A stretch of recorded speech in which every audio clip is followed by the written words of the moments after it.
ফিফার নতুন বড় ঘোষণা, মিশর ও আর্জেন্টিনা ম্যাচ পুনরায় ২০ মিনিট হবে।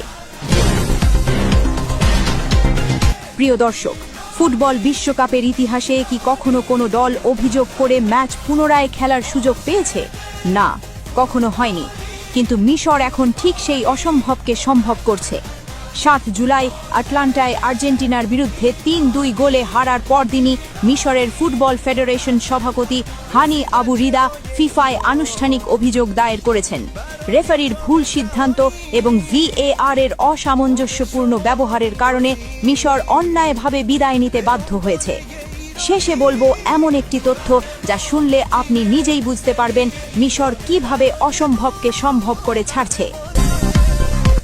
৮ জুলাই ২০২৬ ম্যাচের পরদিন মিশরের ফুটবল ফেডারেশন সভাপতি হানি আবু রিদা একটি বিবৃতি দিলেন।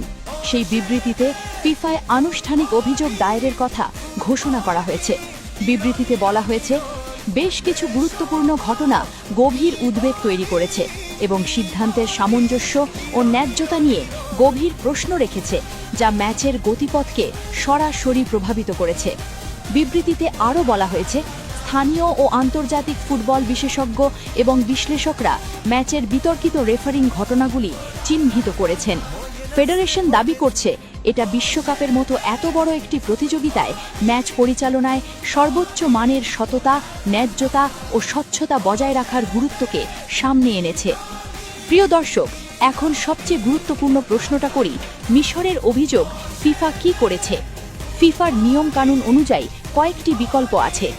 তদন্ত, পুনরায় ম্যাচ, এটা তাত্ত্বিকভাবে সম্ভব, কিন্তু ফুটবলের ১০০ বছরের ইতিহাসে বিশ্বকাপে এটা কখনো হয়নি। কিন্তু একটা তাত্ত্বিক বিষয় আছে, ফুটবলের ইতিহাসে কিছু লিগ ম্যাচে বা কাপ ম্যাচে রেফারির ভুল প্রমাণিত হলে পুনরায় ম্যাচ খেলা হয়েছে। যেমন ইংল্যান্ডের কারাবাও কাপে ২০০৫ সালে একটি ঘটনা ছিল। প্রিয় দর্শক, এখন সেই বিষয়টা বলবো যেটা অনেকেই লক্ষ্য করেছেন। ম্যাচের পরপরই ফিফা মিশরকে একটি বিশেষ পুরস্কার দিয়েছে। গোলকিপার মুস্তাফা সুবির একটি বিশেষ স্বীকৃতি পেয়েছেন, একই টুর্নামেন্টে ২টো পেনাল্টি বাঁচানোর জন্য, ইতিহাসে মাত্র ৫ম গোলকিপার হিসেবে। এছাড়া মিশরের গোলকিপার মুস্তাফা সুবির বিশ্বকাপ ইতিহাসে ৫ম গোলকিপার হিসেবে শুটআউটের বাইরে এক টুর্নামেন্টে ২টো পেনাল্টি বাঁচানোর কৃতিত্ব অর্জন করেছেন। এটা ফিফা আনুষ্ঠানিকভাবে স্বীকার করেছে। অনেকের প্রশ্ন, ফিফা কি গিল্টি ফিলিং থেকে এই পুরস্কার দিয়েছে? অন্য দলকে এভাবে আলাদা পুরস্কার দেওয়া হয়নি, তাহলে মিশরকে কেন? কিন্তু সত্যি কথা হলো, সুবীর সত্যি অসাধারণ পারফরমেন্স করেছেন।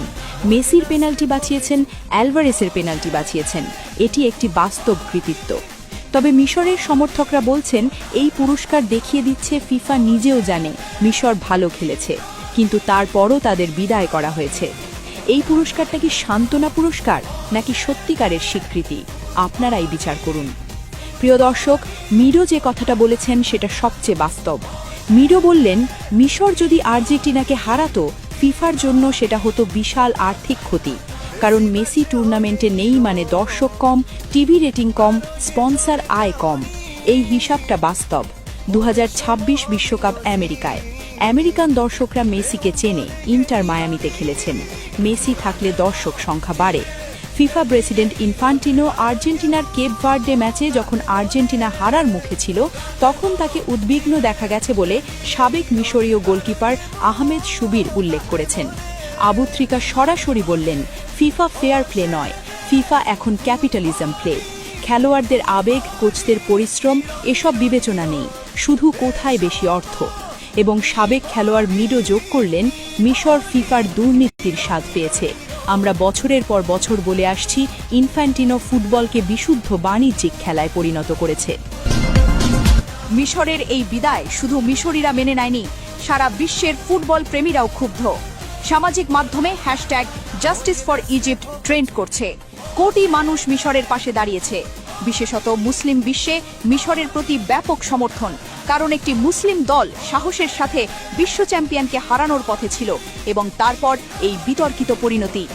আরব বিশ্বের সংবাদ মাধ্যমগুলো মিশরের পক্ষে একমতে কথা বলছে। বেইন স্পোর্টসের স্টুডিওতে আবু ত্রিকার কথা আরব দর্শকদের হৃদয় ছুঁয়ে গেছে। মিশরের প্রেসিডেন্ট আবদেল ফাত্তাহ আস সিসি দলের পাশে দাঁড়িয়ে বললেন, তোমরা পুরো মিশরের গর্ব। হার হয়েছে, কিন্তু মিশর হয়ে গেছে বিশ্বের হৃদয়ের দল। প্রিয় দর্শক, এখন একটু নিরপেক্ষভাবে বিশ্লেষণ করি। মিশরের পক্ষে যা বলা যায়, দ্বিতীয় গোল বাতিল নিয়ে সত্যি প্রশ্ন আছে, সালাহার পেনাল্টি নিয়ে সত্যি প্রশ্ন আছে, VAR অসামঞ্জস্যপূর্ণ আচরণ করেছে। আর্জেন্টিনার পক্ষে যা বলা যায়, 2-0 থেকে 3-2 করা সহজ ছিল না। মেসির প্রতিভা অসাধারণ। ৭৯ মিনিটে 2-0 থেকে 14 মিনিটে 3 গোল, এটা ফুটবলের জাদু। CNN লিখেছে রেফারিং বিতর্কিত ছিল, কিন্তু ম্যাচটাকে রিগড বলা একটু বেশি হয়ে যায়। ফক্স নিউজ লিখেছে কিছু সিদ্ধান্ত প্রশ্নবিদ্ধ ছিল, কিন্তু ম্যাচটা ফিক্সড ছিল, এটা প্রমাণ করা যাবে না। সত্য হলো কিছু সিদ্ধান্ত মিশরের বিরুদ্ধে গেছে, কিন্তু মিশর নিজেও 2-0 থেকে 3-2 হওয়া ঠেকাতে পারেনি। উভয় কারণেই হার। প্রিয় দর্শক, মিশর অভিযোগ দিয়েছে ফিফা চুপ, বিশ্ব ক্ষুব্ধ।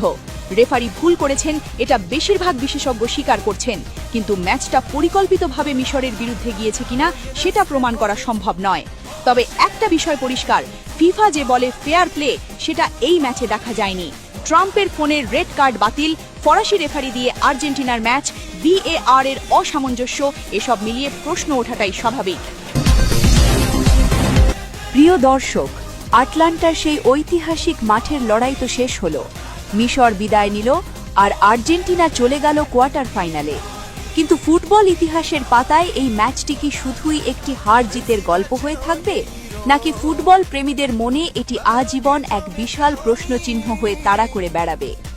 আজকের পুরো ঘটনা বিশ্লেষণ করার পর এখন চূড়ান্ত বিচারের ভার কিন্তু আপনাদের হাতে। তাই সরাসরি আপনার কাছেই আমার প্রশ্ন।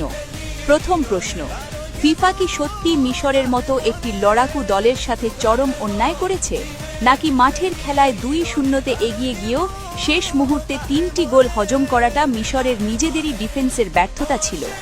দ্বিতীয় প্রশ্ন, ফরাসি রেফারি ফ্রান্সোয়া লেতেক্সিয়ার যে সিদ্ধান্তগুলো নিয়েছেন, তা কি শুধুই মাঠের ভুল, নাকি এর পেছনে কোনো অদৃশ্য চাপ বা এজেন্ডা কাজ করছিল? এই রেফারির কি কঠোর কোনো শাস্তি পাওয়া উচিত? এবং সবচেয়ে বড় প্রশ্ন, ফিফা যদি কোনোভাবে তাদের রেফারিংয়ের এই মারাত্মক ভুল স্বীকারও করে নেয়, তাহলে কি ফুটবলীয় ন্যায়ের খাতিরে মিশরকে বিশ্বকাপে আবার কোনো সুযোগ দেওয়া উচিত, নাকি রেফারির সিদ্ধান্তই চূড়ান্ত, এই নিয়ম মেনে মিশরকে এই নির্মম বিদায়ী মেনে নিতে হবে? ফুটবল স্রেফ কোটি টাকার বাণিজ্য নয়, ফুটবল কোটি কোটি মানুষের আবেগ। আর সেই আবেগের জায়গায় আপনার রায় কি? ঝটপট কমেন্ট বক্সে আপনার মূল্যবান মতামত আমাদের জানিয়ে দিন। আপনাদের প্রতিটি কমেন্ট আমাদের জন্য অত্যন্ত গুরুত্বপূর্ণ। প্রিয় দর্শক, আজকের এই বিশেষ বিশ্লেষণ এবং ভিডিওটি যদি আপনার ভালো লেগে থাকে, তবে অবশ্যই একটি লাইক দিন। ফুটবল দুনিয়ার এই তোলপাড় করা খবরটি আপনার বন্ধুদের জানাতে ভিডিওটি এখনই শেয়ার করুন।